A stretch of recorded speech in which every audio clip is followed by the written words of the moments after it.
not no terrorists. We're not no gangsters. We revolutionaries, and that's how we rock.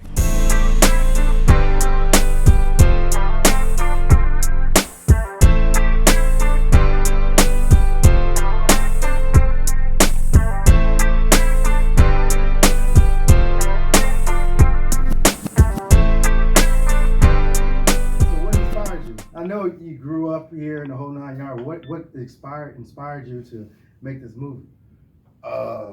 First and foremost, TV Lamb, I'm here, man, sitting with the infamous, man, Mr. Mike Gibson himself, man, the representative of the city, man. See, when you make it to tables like this, you know you're doing the right things out there, kiddies. But what inspired me to produce and write the movie was, I was in college at the time. Actually, I was in film school. Mm-hmm. Here I am, a kid coming out of Watts, California.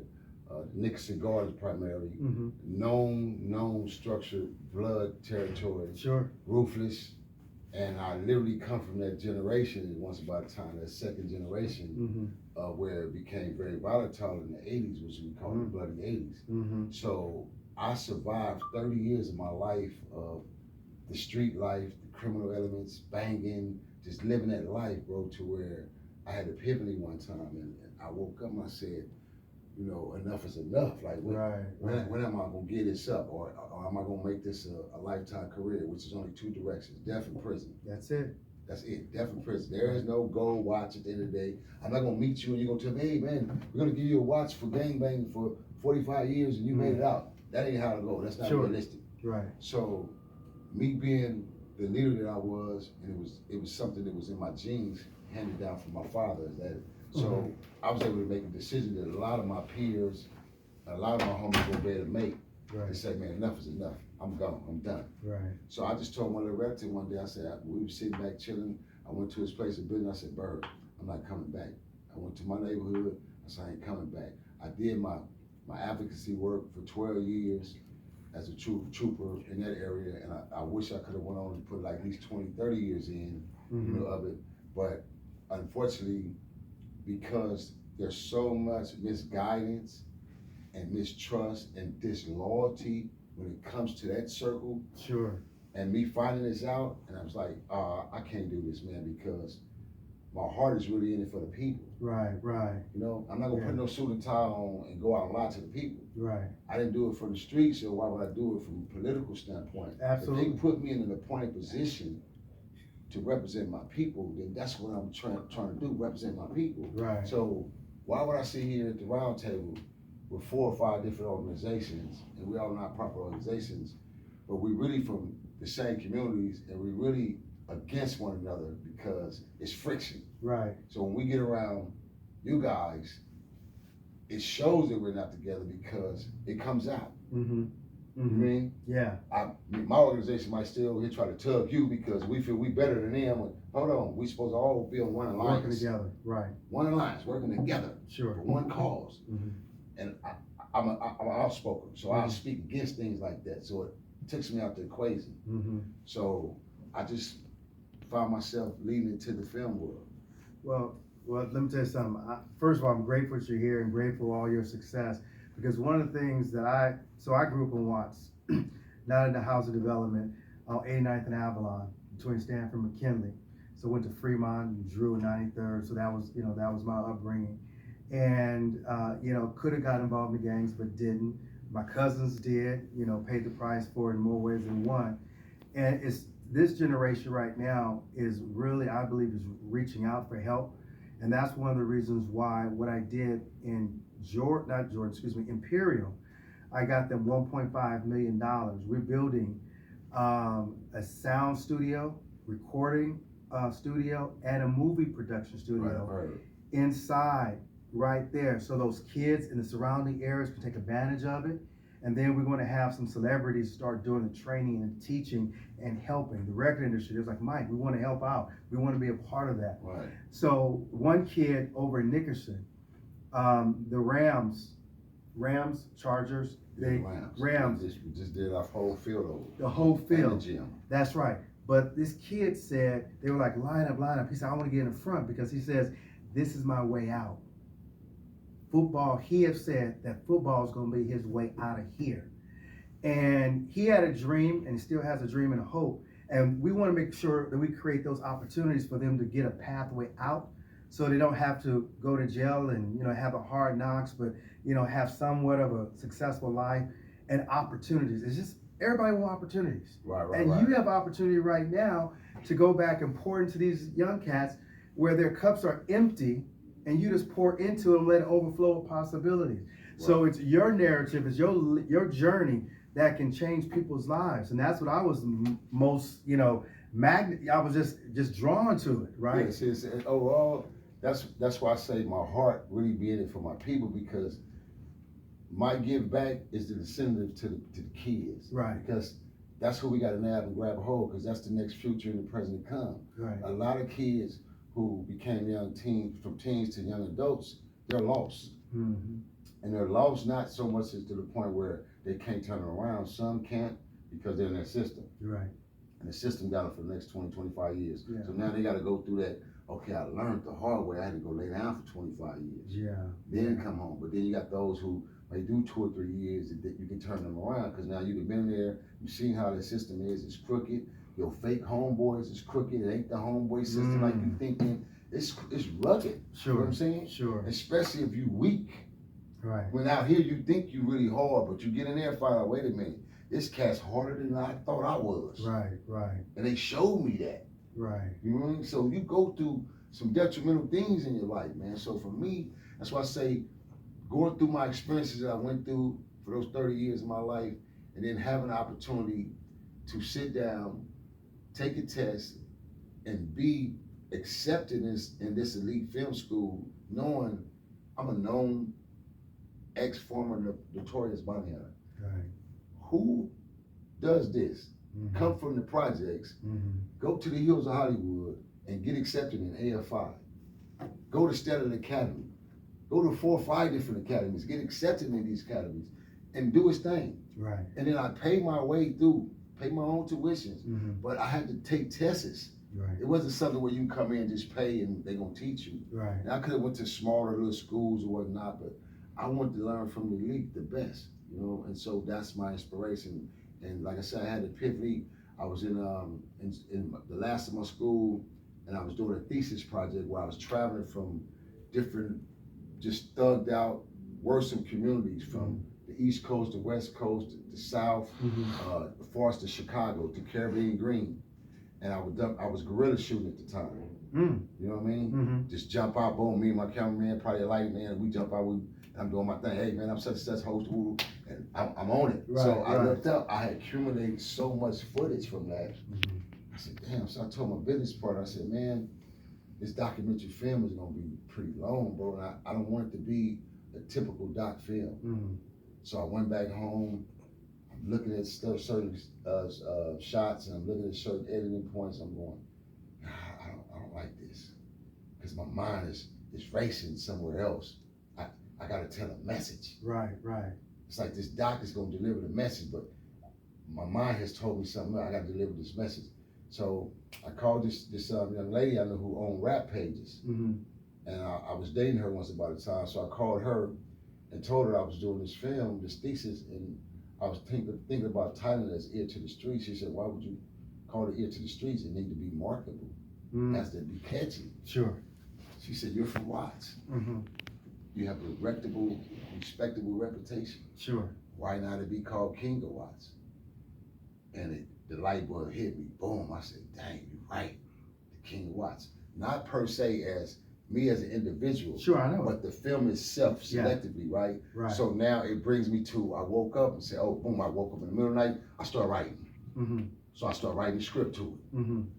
So now I scripted to where, okay, it took me out of the equation of the documentary film. Right. So I said, oh, damn, now I got 2 projects. Right. So I can split my doc up over here, and now I can work on this feature. Right. And that's what led me to this feature film. And I completed it. I actually cashed out on my own, independently, put up about 100-something, went to the bank, got some matching funds, and then I had a business partner.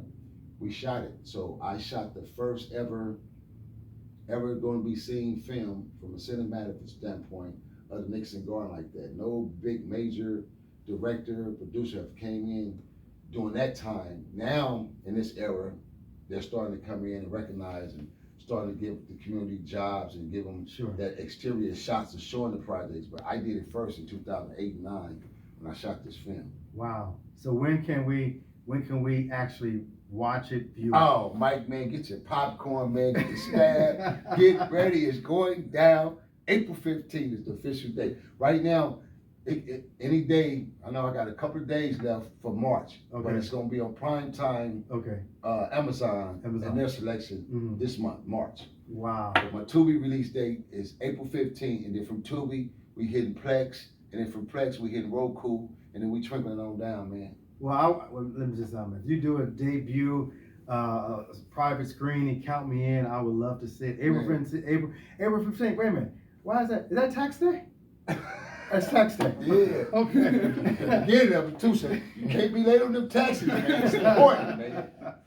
The later you be, you get penalized. Yeah, man. absolutely. They don't play. But listen, Brother Johnson, I just want to say thank you very much for all that you do, being a role model in our community. When I heard about it, like I said, I had to meet you. 1, 2, had to be able to give this certificate, which we're going to present it. But also, this is my way as representing 500,000 people who stand with you and behind you on your creativity, on using your God-gifted talent to tell a story, that if you were not in this position, then no one will ever tell it from your lens, from your journey. And this is important because no one else can tell it. No one can just roll up, Nickerson and try to write a script because it won't be the same. Right. But what gives credit is you, because you lived there, you grew up there, you came back, you given, and now you're putting it out so everybody can see that is anything good can come out of Watts. And the answer is yes, it can, because we're looking at the example. Appreciate it. And we appreciate you. So on behalf of, the people, let me stand up. On behalf of the people of the state of California and people of the 65th Assembly District, we have this certificate of recognition, Curtis B.J. Johnson. On behalf of the California State Assembly, we congratulate you for your dedication as a movie producer and contribute to the 30th year anniversary of the 1992 Los Angeles Peace Treaty.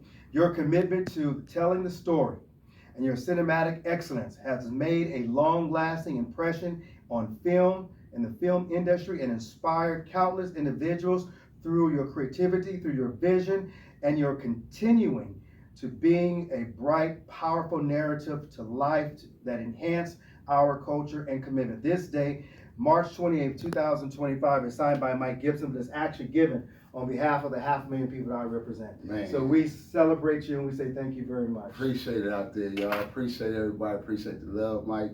Appreciate the love from the staff, the office. Hey, man. Matter of fact, man, we're going to have to connect, man. Let's do it. And it's so fun of this because I remember when you was getting voted in, man, and the name came up. Yeah. That's how God works, though. That's how he works. And here I am standing with him, man. Full circle. Do you guys mind coming right here? Okay, Take a sure. picture. I think that's right there. Cheesy, man. There you go. Perfect. Great. Man. Well, stay in contact, please. I'll give you my cell so you can stay in contact with us. Because What you got there, man? I would definitely want to, because the vision that they had for the Pure Courts, that was something that I had already designed where I wanted to do for Nixon. But I wanted to primarily get involved into the computer aspect of it because of the digital world that we're in. Mm-hmm. You know what I mean? The cloning and everything, how important it is as far as the running the computers and, it's job sets into the cyber world, period, that a lot of our individuals, as far as the young teens that don't realize and understand that they got kids from other cultures that are 20, 19, 18 years old like you guys, sitting in offices like this, and they run in the cyber world. Wow. Wow. Because they're the future. They're the future. And that's why they put it in their hands. And that's why it was so important that, one, that we do what we're doing in Nickerson with the studio and the whole 9 yards to allow these young people to dream, to allow them to see the great possibility that lies within them, regardless of their surrounding. Their surrounding is part, I believe, of the film that they're going to show with their life coming out and being bright and doing great things just like you doing. all these kids need to know, and from my thing, is knowing that somebody made it out of their same conditions and is doing well. Right, and right. they'll use that life experience as an example, as a beacon light. If he did it, I know I can do it. Come on, man. Like, it's not impossible. It's not That's impossible. why I always teach that philosophy, man, to stop, take your mind out of the equation of the impossible and think possible. Right. That's what's wrong with most of our people. Oh, they don't let me do that. Oh, I'm this, or I got a criminal background. Then change that. Right. Come to one of my expungement clinics. We do expungement clinics all the time.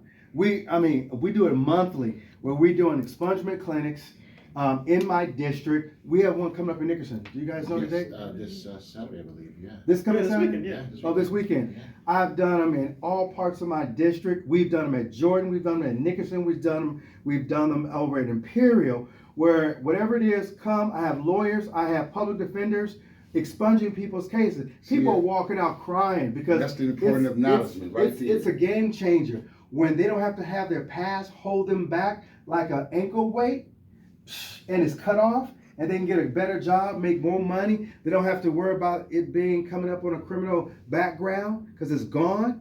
That's what we're doing. Beautiful. That's what we're doing. Thank you, brother. Man, Mike. Appreciate you.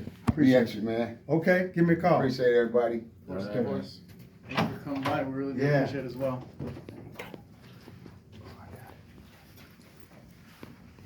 Man, we appreciate it. Just stay in contact with us. In the whole 9 yards. We're happy and excited about your future, so we want to ride in on the success. Oh, yeah, I'm Any way we possibly